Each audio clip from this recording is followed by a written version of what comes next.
ആളുകൾ ചെടി വെട്ടിയിട്ട് റോഡ് സൈഡിലിട്ട് കാണുമ്പം അത് എടുക്കണം എന്നൊക്കെ ആഗ്രഹം ഉണ്ടെങ്കിലും സ്ഥലപരിമിതി കൊണ്ട് എല്ലാം ഒന്നും എടുക്കാൻ പറ്റലില്ല. ഇതിപ്പോൾ വലിയ മരമാവുന്ന ഒരു ചെടിയായിട്ട് കൂടി ഞാൻ എടുക്കാനുള്ള കാരണം എന്താണെന്നറിയോ? കഴിഞ്ഞ കുറേ ദിവസമായി എനിക്ക് ബാൽക്കണിയിൽ ഇങ്ങനെ ഒരു വലിയ പ്ലാന്റ് വേണം എന്നുള്ള ആഗ്രഹം തുടങ്ങിയിട്ട്. അത് ഏത് പ്ലാന്റ് വേണമെന്ന് ആലോചിക്കുമ്പോഴൊക്കെ എൻ്റെ മനസ്സിലേക്ക് വരുന്ന ഒരു ചെടിയാണ് ഫ്രാഞ്ചിപ്പാനി. ഞങ്ങളുടെ നാട്ടിലിതിന് കുങ്കുമം, പാല എന്നൊക്കെ പറയും.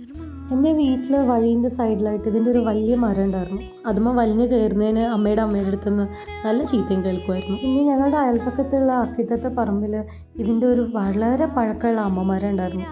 അതിൻ്റെ ചോട്ടിൽ പോയിരുന്നിട്ടാണ് എൻ്റെ ഫ്രണ്ട് ശില്പയും ഞാനും ഓരോരോ കഥകൾ പറഞ്ഞിരുന്നത്. ഇത് പൂക്കാൻ തുടങ്ങിയ വല്ലാത്തൊരു ഗന്ധമാണ്. എനിക്കാണെങ്കിൽ അത് അമ്മുമ്മേൻ്റെയും ശില്പേൻ്റെയും ഞങ്ങളുടെ കുട്ടിക്കാലത്തിൻ്റെയൊക്കെ ഓർമ്മകളുടെയും കൂടി ഗന്ധമാണ്.